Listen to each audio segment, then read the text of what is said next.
The question struck Lisa Chen like a knife through her already broken heart. Standing at the Family Feud podium in her simple navy dress, she felt the familiar ache that came whenever someone asked about her children. The studio lights seemed too bright for a woman who had been living in the shadows of grief for 3 years. "How many children do you have?" Steve Harvey had asked, and those 6 words opened a wound that had never healed. Lisa's eyes moved instinctively toward the audience, where her husband David sat holding their 3-year-old daughter Sophia, the living reminder of both her greatest joy and deepest sorrow. The silence stretched as Lisa tried to find words for a loss that defied explanation. It was Friday afternoon, at the Family Feud studios in Atlanta. The Chen family had traveled from Portland, Oregon, hoping this trip might help Lisa smile again. David had been encouraging her to get out of the house more, to engage with the world beyond their daughter's bedroom, where she spent most of her time staring at an empty crib. The game had started with Lisa's heart already heavy. The Chen family was competing against the Rodriguez family from Texas, and Steve was working his usual magic with the crowd. But Lisa couldn't focus because every mention of family reminded her of the son she'd never gotten to hold, never gotten to raise, never gotten to love the way she loved Sophia. 3 years ago, Lisa had been pregnant with twins. The pregnancy had been difficult but manageable, and she and David had spent months preparing for their double blessing. They painted the nursery with 2 cribs, bought matching outfits in pink and blue, and dreamed about watching their children grow up together. The delivery had started normally. Sophia had come first, crying and perfect, filling the room with life and hope. But when her twin brother Oliver arrived 6 minutes later, he was silent, blue, already gone. "One alive, one dead," Lisa whispered into the microphone. The words came out like a confession, raw and unfiltered. The studio fell completely silent as everyone processed the devastating honesty of her answer.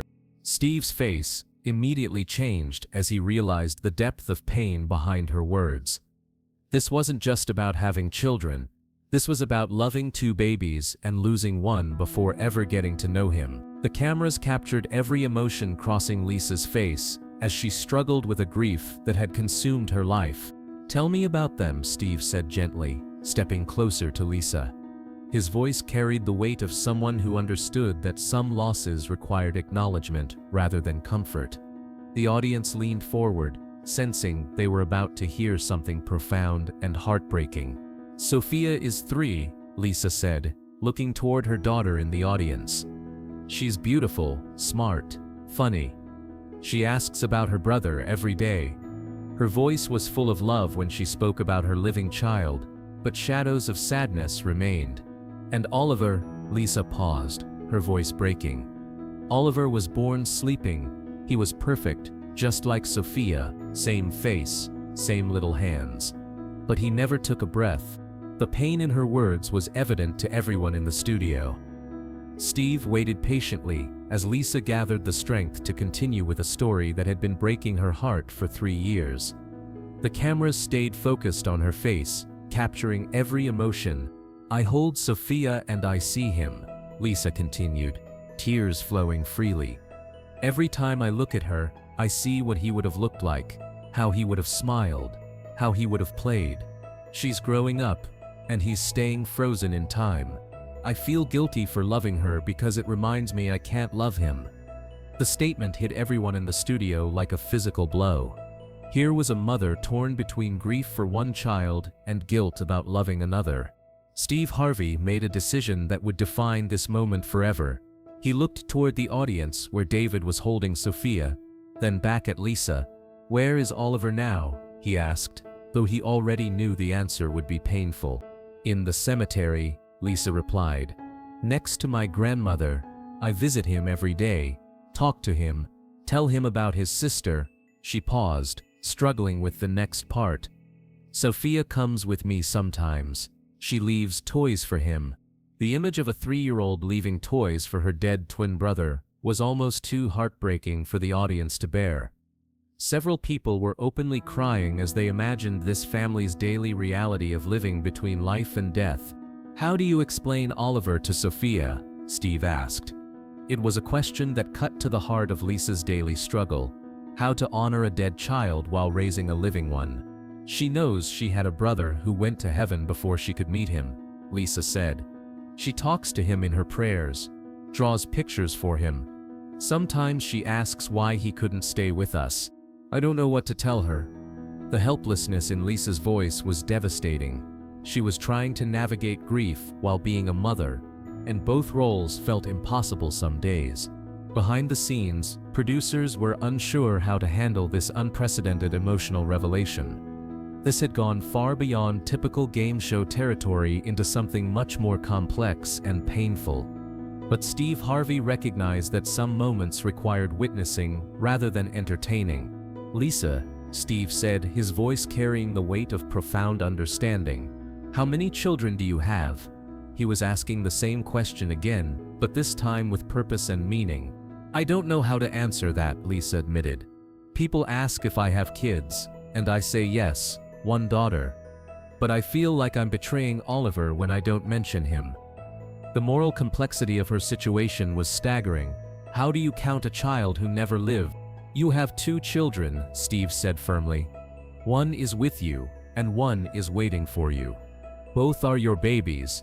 Both are loved. Both matter. His words offered Lisa a framework for understanding her situation that honored both her children. The audience began to respond with visible emotion. Parents throughout the studio were holding their own children closer, imagining the incomprehensible loss Lisa had endured. The grief was universal and terrifying. Any parent could be one tragedy away from her situation. But Sophia doesn't have a brother, Lisa protested. She's an only child because Oliver isn't here.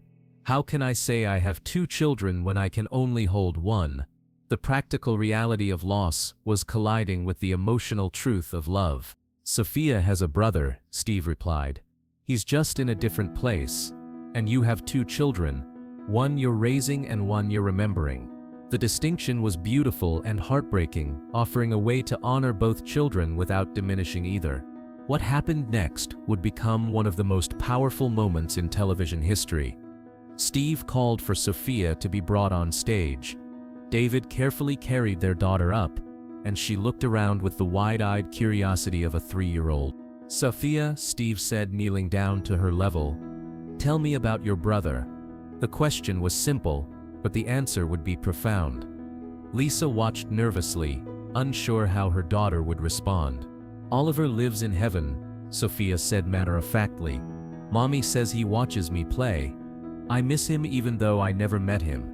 The wisdom of a child's acceptance was both beautiful and heartbreaking. Steve looked up at Lisa, whose face was a mixture of pride and sorrow. You see, she knows she has a brother. You haven't failed at explaining it. You've given her a relationship with him. His words validated Lisa's parenting choices during an impossible situation. But I feel guilty when I'm happy with her, Lisa admitted.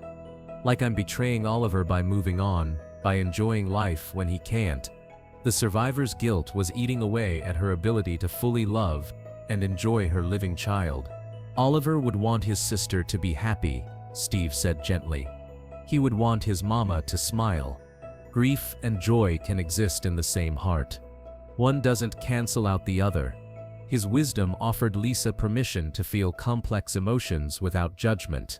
Behind the scenes, grief counselors who had been contacted by the production team were standing by to offer Lisa additional resources and support.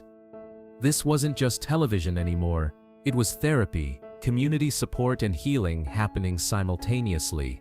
The conversation continued with Steve helping Lisa understand that mothering a dead child looked different from mothering a living one, but both were valid forms of love. He encouraged her to talk about Oliver, to include him in family traditions, to let Sophia know her brother. Every birthday, we have 2 cakes, Lisa revealed. One for Sophia and one for Oliver. We sing to both of them. Sophia blows out his candles because she says he can't. The tradition was both heartbreaking and beautiful, a family finding ways to include their missing member. Steve's eyes filled with tears as he imagined this family's birthday celebrations. Joy and sorrow intertwined in ways that honored both children. That's not crazy, he said. That's love. That's what families do. The audience was openly sobbing as they witnessed this intimate conversation about loss and love. Many parents were thinking about their own children, grateful for every breath while empathizing with Lisa's incomprehensible loss. As the conversation wound down, Steve offered Lisa something she hadn't expected: validation. "You're not a mother who lost a child," he said. "You're a mother of 2 children, one of whom died. There's a difference, and it matters." The distinction reframed Lisa's entire identity. Instead of being defined by loss, she could be defined by love. Love for both her children, in different ways, but with equal intensity. The episode would later become a resource for other parents dealing with infant loss. The grief counseling community embraced Lisa's story as an example of how to honor dead children while raising living ones, showing that families could hold space for both joy and sorrow. 6 months after the taping, Lisa had begun leading a support group for parents of twins, where one had died. Her experience of loving both children while only raising one gave her unique insight into this specific type of loss. The nursery at home was redesigned to honor both children.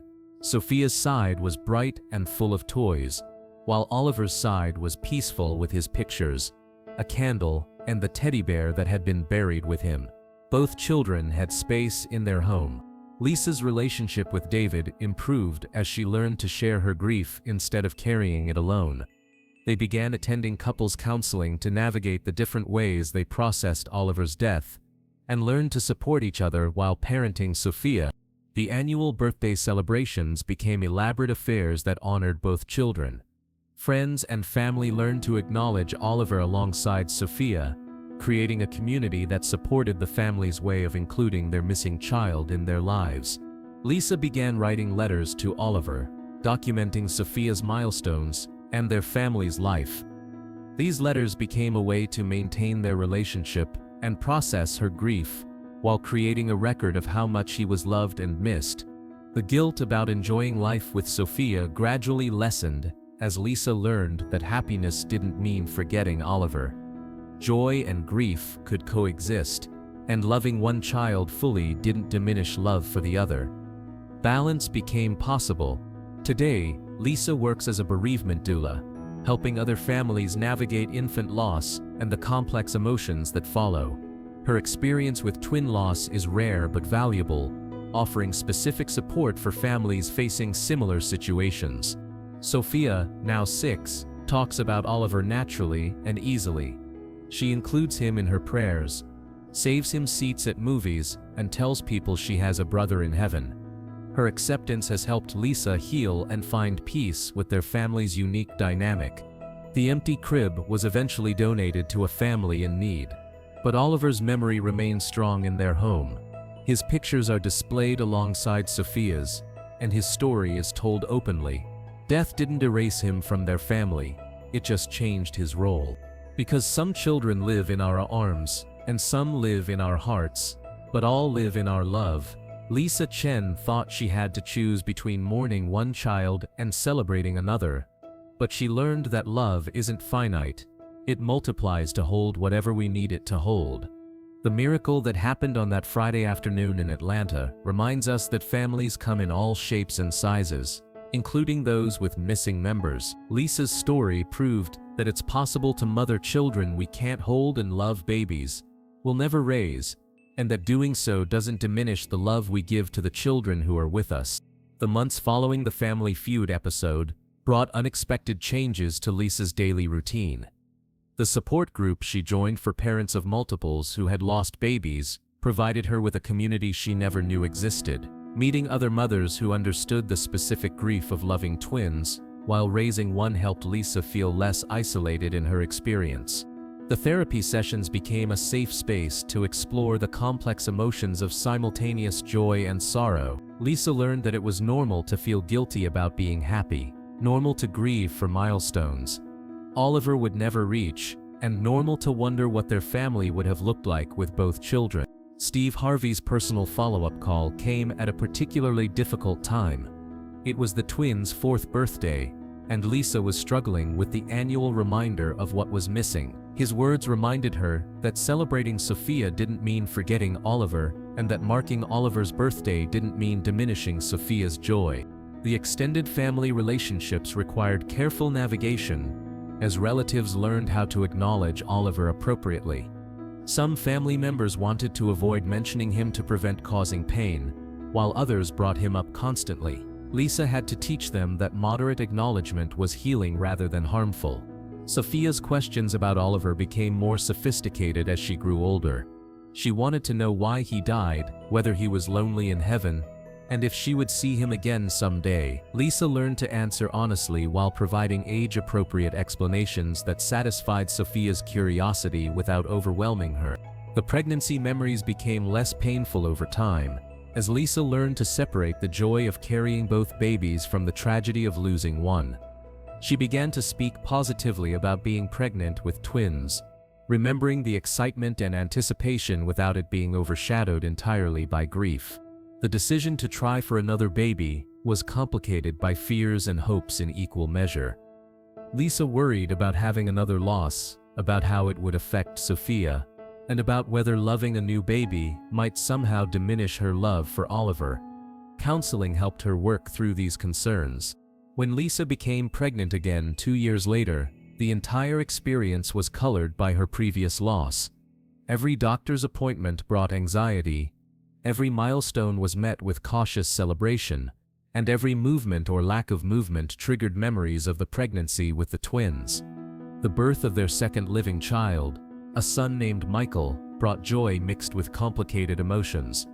Lisa found herself comparing him to both Sophia and Oliver, wondering what Oliver would have thought of his new brother, and feeling guilty that Michael would never know his twin brother.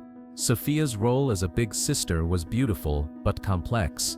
She talked to Michael about Oliver, showing him pictures and telling him stories about their brother in heaven. Her natural acceptance helped the whole family integrate Oliver's memory into their expanding family dynamic. The annual cemetery visits became family traditions that included Michael as he grew older. The children learned that visiting graves wasn't scary or sad, but was simply one way families stayed connected to members who had died. These visits became opportunities for storytelling and remembrance. Lisa's advocacy work expanded as she began speaking at hospitals and medical conferences about supporting families through infant loss. Her experience as both a bereaved parent and a mother raising surviving children gave her unique insights into the long-term impacts of early loss. The relationship between grief and gratitude became a central theme in Lisa's healing journey. She learned that being grateful for Sophia and Michael didn't minimize her grief for Oliver, and that grieving Oliver didn't diminish her appreciation for her living children. All emotions could coexist authentically. Today, Lisa's home is filled with pictures of all 3 children, including professional portraits that include Oliver's memory through symbolic representations. The family openly discusses their unusual composition and helps others understand that missing members are still part of the family story.